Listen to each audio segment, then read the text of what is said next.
Централен дневник на регионалната К1. Добро вечер. Ова се настаните кои што го одбележаа денот. Започнуваме веднаш, гледајте не. Оформени повеќе предмети од основното јавно обвинителство за фалсификувани патни исправи. Нова можност за граѓаните кои досега не поднеле барање за легализација на дивоградбите.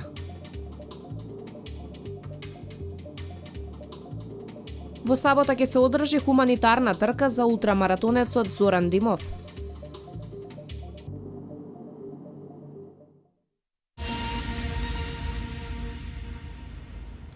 Повисоки плати за повеќе категории лекари, но и повисока минимална плата од јануари. Ова го најави премиерот Никола Груевски. Тој исто така најави дека владата наредниот месец очекува да потпише договор со 8 инвеститори, кои ќе отворат над 1500 работни места. Освен повисока плата на медицинските сестри кои имаат завршено високо образование, одлука која ќе започне со февруарската плата, покачување на платите ќе има на неколку категории пред се лекари. Ова денеска го најави премиерот на Република Македонија Никола Груевски во интервју за националната Сител телевизија. Прво на лекарите во итната медицинска помош, каде што платите ќе се зголемат за над 11% или околу 2700 денари повеќе отколку сегашната плата. Потоа лекарите специјалисти во здравствените домови, лекарите специјалисти во центрите за јавно здравје и фармацевтите специјалисти. Последниве три категории ќе имаат зголемување за 14,5% зголемување на платата или околу 4000 денари. Од следната година премиерот Груевски најави изголемување на минималната плата од 9590 на 10080 денари. Ова ќе важи за сите индустрии, освен за текстилната и кожарската, каде од 8050 ќе се зголеми на 9000 денари. Скоро 1000 денари зголемување на минималната плата. А во тие две дејности до 2018 ќе се изедначи со минималната плата на другите дејности до 10.080, како што е предвидено во програмата. Значи, од 1 јануари се зголемува минималната плата во сите дејности, онака како што е ветена во нашата програма. Во своето обраќање, Груевски истакна дека се очекува до средината на јануари владата да потпише договор со 8 компании кои ќе инвестираат во Македонија и ќе отворат над 1500 работни места. Две од нив се македонски и ќе бидат први вакви компании кои ќе инвестираат во технолошко-индустриските развојни зони. Оформени се повеќе предмети од основното јавно обвинителство за фалсификувани патни исправи. Поради обемноста на материјалите потребни ќе бидат 2 месеци за утврдување. Оваа постапка се води против повеќе лица. Оформени се повеќе предмети од страна на основното јавно обвинителство Скопје во врска со настанот за поодамна публикувани сомненија во медиумите за наводна фабрика за печатање на фалсификувани патни исправи, како и за доставени наводно фалсификувани лични карти од едно лице до Министерството за внатрешни работи на Република Македонија. По предметите, интензивно се постапува од страна на повеќе обвинители. При извршени претреси на станови на осумниченото лице, ЗБ и други лица, пронајдени се голем број на образци за патни исправи, возачки дозволи, лични карти и други документи за подготовка на невистината документација. Исто така, пронајдени се машини и опрема, и тоа преси, секачи и компјутерска опрема за изготвување на фалсификувана документација. Според првичните сознанија на обвинителството, постојат основи на сомнение дека порано споменатата опрема и патни исправи соодветствуваат со оние пронајдени при претресот. Добиени се првични информации за содржината во компјутерите, кои содржат фајлови на десетици телефонски разговори. Поради обемноста на материјалот, ќе бидат потребни 2 месеци за утврдување. Постапката се води против повеќе лица. Јавните обвинители кои работат по тие предмети ќе донесат одлука дали, какви и за кои лица ќе бидат превземени мерки за обезбедување. Во гостувањето на Сител телевизија, премиерот Никола Груевски се осврна и на темата со фабриката за афери. Тој истакна дека фрапантно и антидржавно да се изнесат илјадници или десетици илјади разговори во раце на криминалци, да се однесат во соседна држава и да станат предмет на продажба. Оној лик од Белград што се јавува по портали и слично, како кажува дека ги има, дека има одседиња, дека поседувал и така натаму. Од друга страна, водството на СДСМ не крие дека имале комуникација, се познавале, се гледале со овој човек. Некаде простори тоа дека излезе информацијата дека на некои од тие дискови пишувало имиња на од каде ни се дисковите. Спомнато е СДСМ, ЗАЕФ и така натаму. Значи, не кријат, има фотографии излегува на човекот кој што е шеф на таа организирана криминална група со председателот на најголемата опозициона партија кој... Не слушнавме ни демант околу трансферот на материјалите и предавањето. Човек кој претендира да стане премиер на државата. Значи, згора на тоа слушаме дека не само што биле во директна комуникација, дека тој бил член на нивната партија и колку што разбрав и член на раководството во некоја општинска организација. Навистина фрапантно. Навистина многу е тешко да се борите со луѓе кои употребуваат вакви методи. Нашиот ум е скорен да се бориме политички со политички средства. Со реформи, со проекти, со дела, со корекции на системот, подобрување на системот. Овдека имаме друга борба, со која што навистина не е лесно да се излезе на крај, освен преку институциите кои што се задолжени да се справуваат со криминал и со криминалци.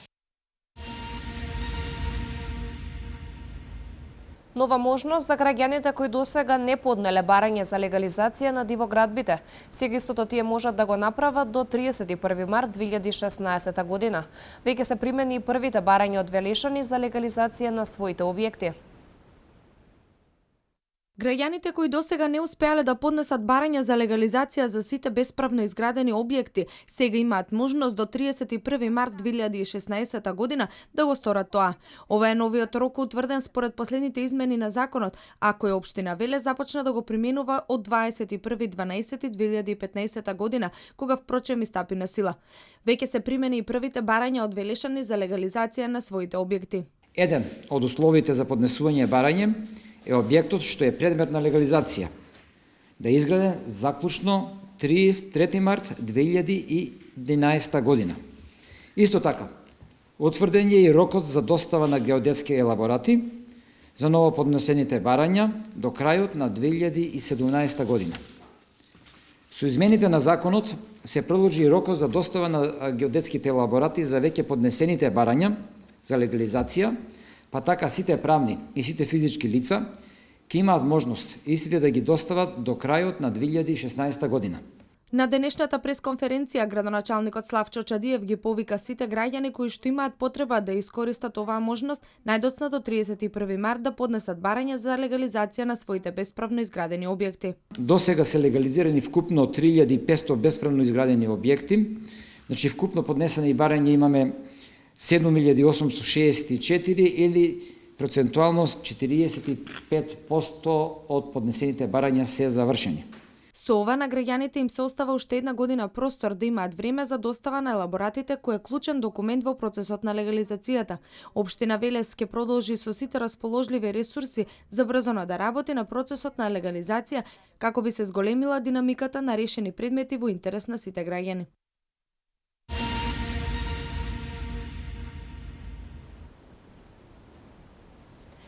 Грантниот фонд за земјоделците кој ќе се користи по принципот 50-50 почна да функционира.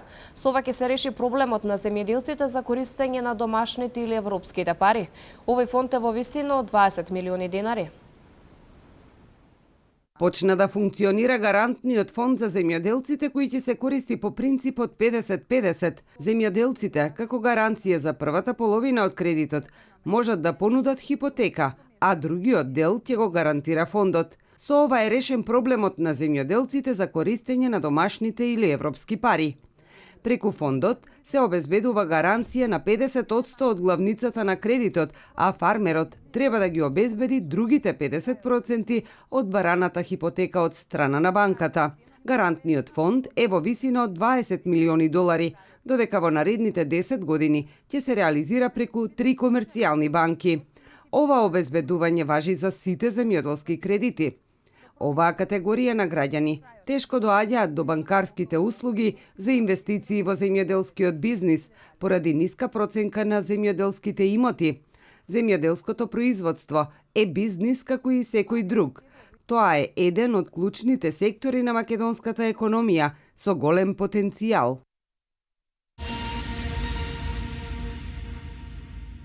Во 1 часот и 15 минути на улица Цано по пристап во Кавадарци се случила сообраќајна несреќа, во која патнички автомобил марка Peugeot 407 со кавадаречки регистарски ознаки, кој бил паркиран од 36 годишен жител на Кавадарци, сам се придвижил и удрил во излог на бутик лоциран на истата улица, изјави портпаролот на СВР Велес Анита Стојковска. Екипот од полициската станица од општа надлежност Кавадарци изврши увид на лице место.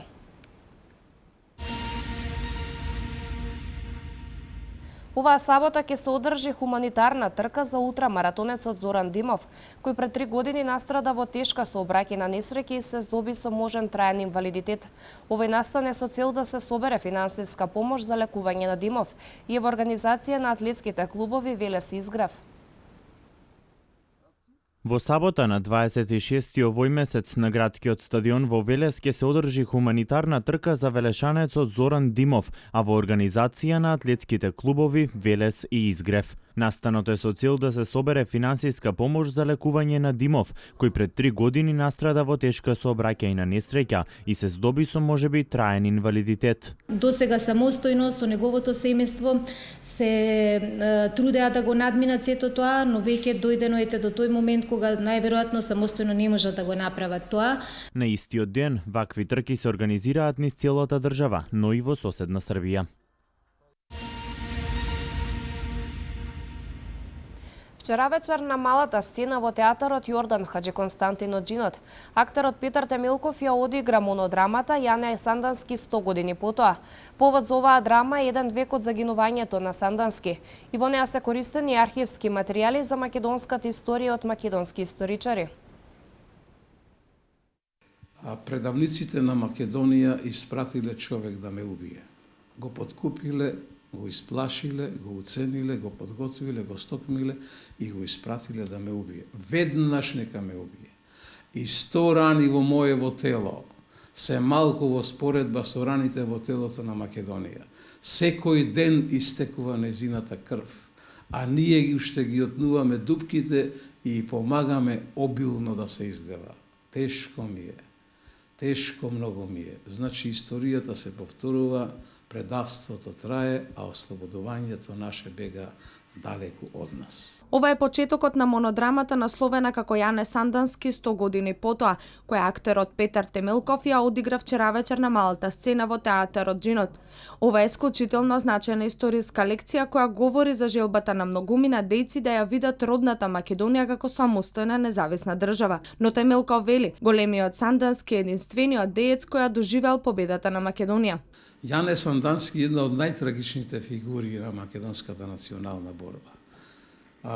Сите горе-долу, говорам за војводите што беа на првата линија на фронтот. Значи, сите беа ликвидирани или го завршија животот пред поделбата на Македонија скоро. Скоро сите овие што беа на првата линија, само Јане ја доживеа поделбата на Македонија. Јане Сандански, како и солунските атентатори кои се наречени гемиджи и кои се од нашиот Велес, јас ги сметам заедно и со Гоце и со ред други како икони на Македонија. За историчарите ова е вистинскиот начин како поедноставно младата популација да се запознае со сопствената историја. После 100 години од тој немил настан, погибијата на самиот Сандански е голема загуба за македонското национално ослободително движење. Младата популација и општо граѓаните на Македонија, самиот македонски народ треба се почесто да посетува вакви представи, настани од областа на историјата кој што пак ќе речам треба да слушнат и да видат низ се што поминал нашиот македонски народ до слободата што имаме и треба да го чуваме ова што го имаме. Треба да не бидат како нишка водилка овие личности, да ги почитуваме. Поводот за постановката на монодрамата е еден век од загинувањето на Сандански и во неа се користени архивски материјали за македонската историја од македонски историчари. А знаат ли тие татковино мила, предавниците на Македонија, колку скапа си ми ти? А знаат ли тие што беше за мене ти? Огниште на една жестока љубов, опиена од својот глас, од крв и блесоци на ками. Со животот ние, ете, на разделба сме сега, но немој да мислиш омраза ме стега и дека верба во тебе губам. Се заколнав, татковино мила, и кога ќе умрам, со крвта од срцево пак ќе те љубам. Јас пак ќе те љубам.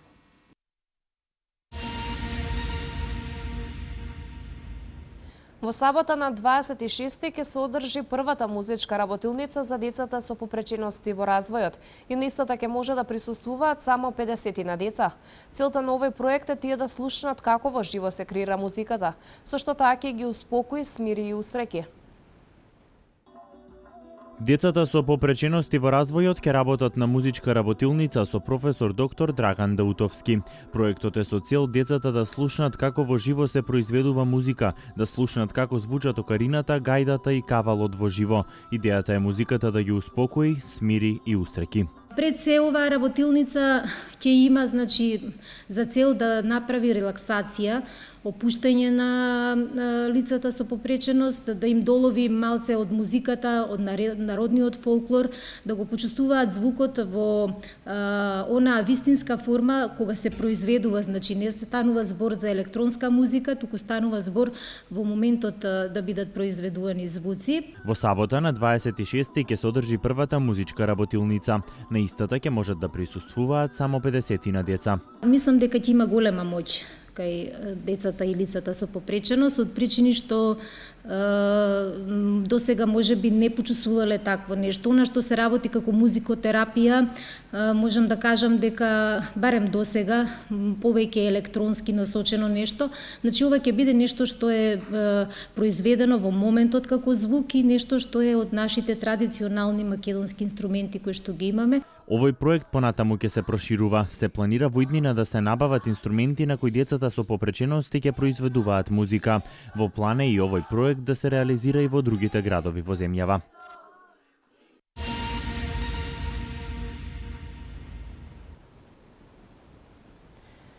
Густата магла из утринава не го попрече одвивањето на сообраќајот на Скопскиот аеродром. Католичките верници кои времето го сметаат по Григоријанскиот календар, денеска го слават Бадник. Вестите од Македонија во продолжение.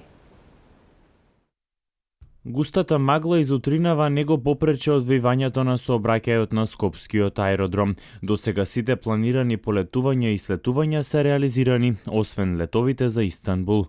Во патниот сообраќај на одредени патни правци има намалена видливост. На патните правци Тетово Скопје, Велес Градско, Неготино Демиркапија и Сарамзалино Штип, видливоста е намалена од 30 до 50 метри.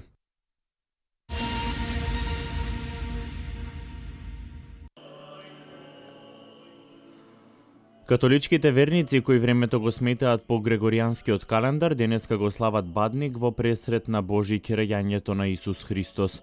На 24 декември во пресрет на Рождеството Христово се почитуваат строгите пости. Верниците традиционално постите ги завршуваат со појавата на првата вечерна звезда на небото, а потоа во храмовите почнува свечената рожденствена литургија. Бискупот Скопски и апостолски екзарх во Македонија Киро Стојанов со порака до верниците кои празнуваат Божик, а и до сите луѓе со добра волја е овие денови да се отворат кон милосрдието и да пружат рака на оној кој е сиромашен и гладен, да избришат солза на оној кој е жалостен, да го посетат оној кој е болен, и тоа без разлика на вера и нација, зашто Бог не прави разлика меѓу луѓето.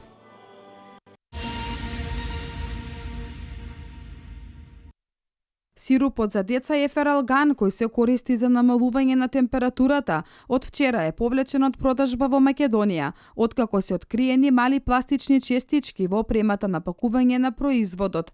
По барање на францускиот произведувач, лекот е повлечен заради мерки на предпазливост. Од Агенцијата за лекови соопштуваат дека нема простор за паника, бидејќи не станува збор за промена на квалитетот на лекот и одлуката за негово повлекување е доброволна од страна на производителот од пазарот во сите земји до ниво на аптека, а не до ниво на пациент. Досега се повлечени над 1200 сирупи. Повеќе од 70.000 лица се евакуирани во Парагвај поради големите поплави. Во бегалски камп во Австрија уапсени се двајца сириски браќа тинејџери, под сомнение дека се поврзани со терористичката организација Исламска држава. Ова е свето денеска. Повеќе од 70.000 лица се евакуирани во Парагвај поради големите поплави кои ја погодија земјата по обилните врнежи, соопштија властите.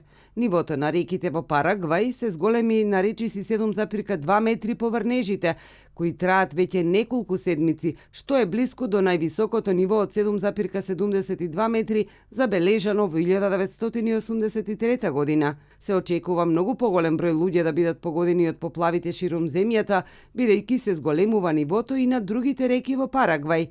Особено се загрозени луѓето кои живеат во населбите на помала надморска височина. Голем број луѓе се обидуваат да пронајдат засолниште во камповите на повисокиот терен, каде спијат во импровизирани шатори.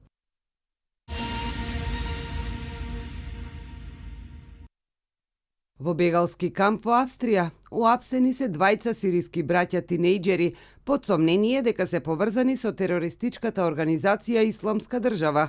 Обвинителството во град соопшти дека двајцата браќа на возраст од 16 и 18 години се уапсени на 17 декември во близина на градот Лебринг и се ставени во притвор. Сигнал за нивно апсење бил испратен од Германија, каде властите го обвинуваат нивниот трет, поголем брат, за членство во Исламска држава. Едниот од уапсените е осомничен дека бил во редовите на Исламска држава во Сирија, а другиот дека е член на Ахрах ал-Шам, радикална групација која действува претежно во северна Сирија.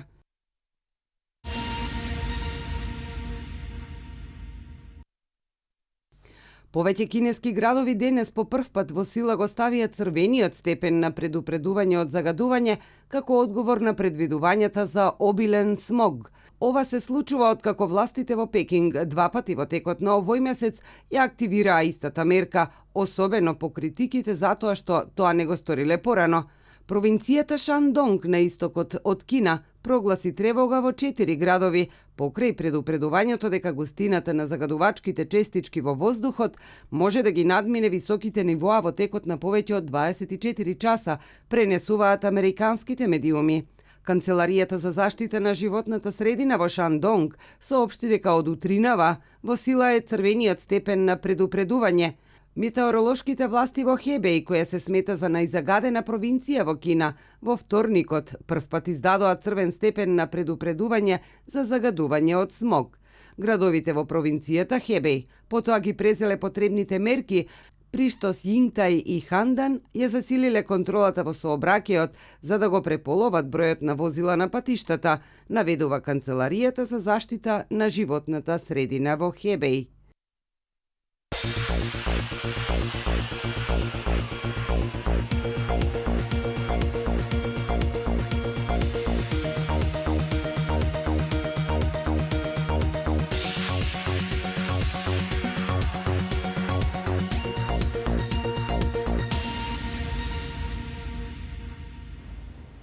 Во сабота ќе се одржи четвртиот поред пинг-понг турнир во Велес.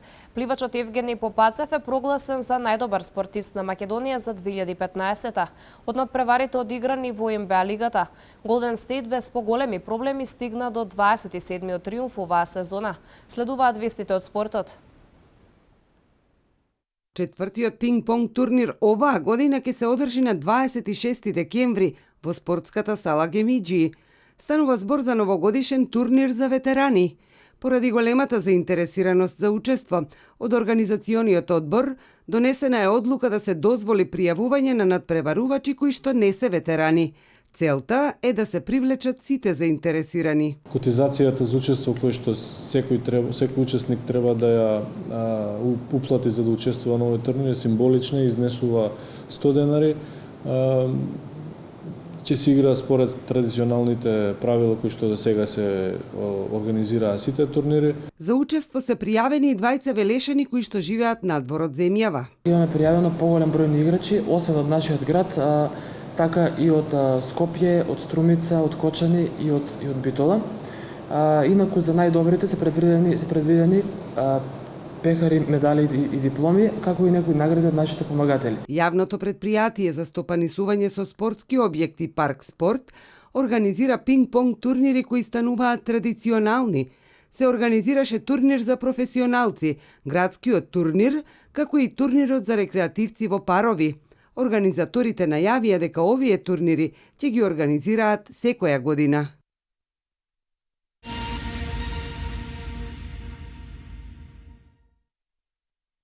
Пливачот Евгений Попацев е прогласен за најдобар спортист на Македонија за 2015 година. Оваа година тој победи на Фина Гран При серијата и стана првиот македонец кој победил на Охридскиот пливачки маратон. Спортистка на Македонија е кикбоксерката Стефани Тодорова, додека Кирил Лазаров е најдобар македонски спортист во странство. За најдобар тренер, Агенцијата за млади и спорт го прогласи селекторот на бугарската репрезентација Жарко Ристовски. Филип Талевски ја понесе наградата за најдобар млад спортист, а најуспешен спортист со инвалидитет е пливачот Андреј Стојановски. Ракометната е прогласена за најуспешна спортска федерација, најдобар машки национален тим е ракометниот, додека најдобар женски тим е карате репрезентацијата.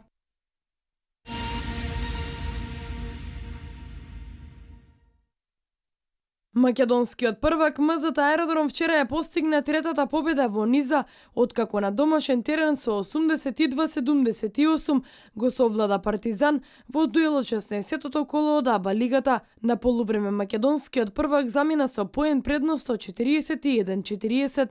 Во последната четвртина Партизан успеа да победа со 69-66, но одличната игра на Дамјан Стојановски и Марко Луковиќ во последните 2 минути од надпреварот не дозволи да им избега победата на домашен терен. Од синокешните надпревари, Сутјеска ја порази Олимпија со 86-78, а победа од 66-60 оствари и Металац на гостински терен кај Гокеа. Предходно Кркајце Цедевита триумфираа на Тајфун, односно Цибона. Кошаркарите на Црвена звезда денеска убедливо славеа 83-57 против Задар, а во моментов се игра и надпреварот меѓу Мегалекс и Будуќност.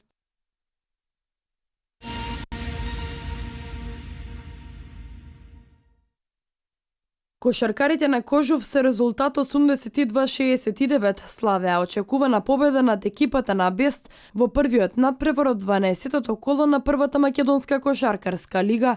За Кожув ова е 6-та победа сезонова, додека Бест се уште е без триумфи со 12 порази. Во победничкиот состав најефикасен беше Александар Штерјов со 21 постигнат поен, додека американецот Брендон Пен имаше дабл-дабл од 15 поени и 14 скокови. Во редовите на Бест најдобра игра покажа Тајрон Харис со 33 постигнати поени. Од останатите надпревари од ова коло, работнички ќе го пречека тимот на МЗТ Скопје Аеродром. Струмица гостува во Куманово, додека Фени Индустри на домашен терен ќе играе против екипата на Карпош Соколи. Моментално Карпош се и на првото место на табелата, бод помалку има тимот од Аеродром, додека по победата Кожув се искачи на третата позиција.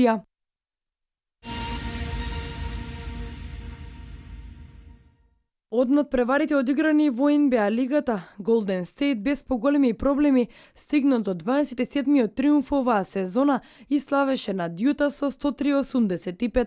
Сигурни победи остварија и Кливленд, кој беше подобар од Њујорк со 91-84 и Оклахома, кој е на гостински терен кај Лейкерси славеше со 85-120. Еден од најдобрите европски играчи, Дирк Новицки, го одбележа колото во НБА лигата на гостувањето во Бруклин во продолженијата на 19 секунди пред крајот. Новицки погоди за победа на Далас со резултат 118-119 со 22 реализирани поени. Европскиот кошаркар го помина Шекил Онил на вечната листа за постигнати поени и се искачи на 6-то место. Тимот на Орландо пак на 30 секунди пред крајот стигна до триумф над Хјустон со 104-101. Од останатите надпревари, Сан Антонио стигна до лесна победа против Минесота, а победи запишаа и Вашингтон, Бостон, Атланта, Њу Орлеанс, Сакраменто и Милвоки.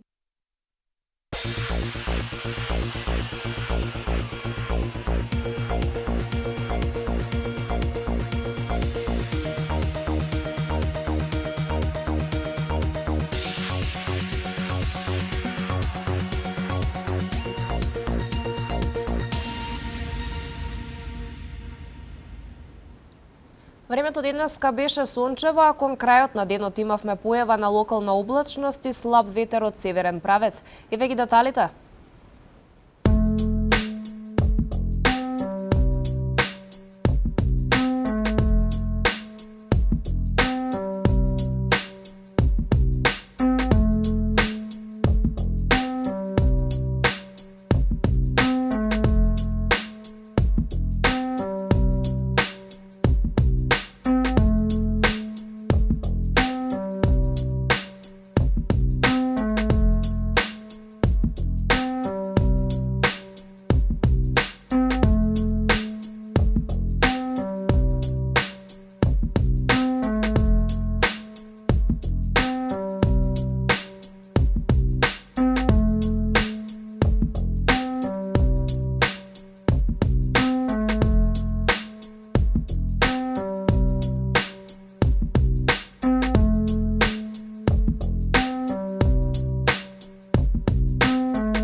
Тоа беше се за ова издание на Дневникот. Останете понатаму со програмата на К1. Пријатно!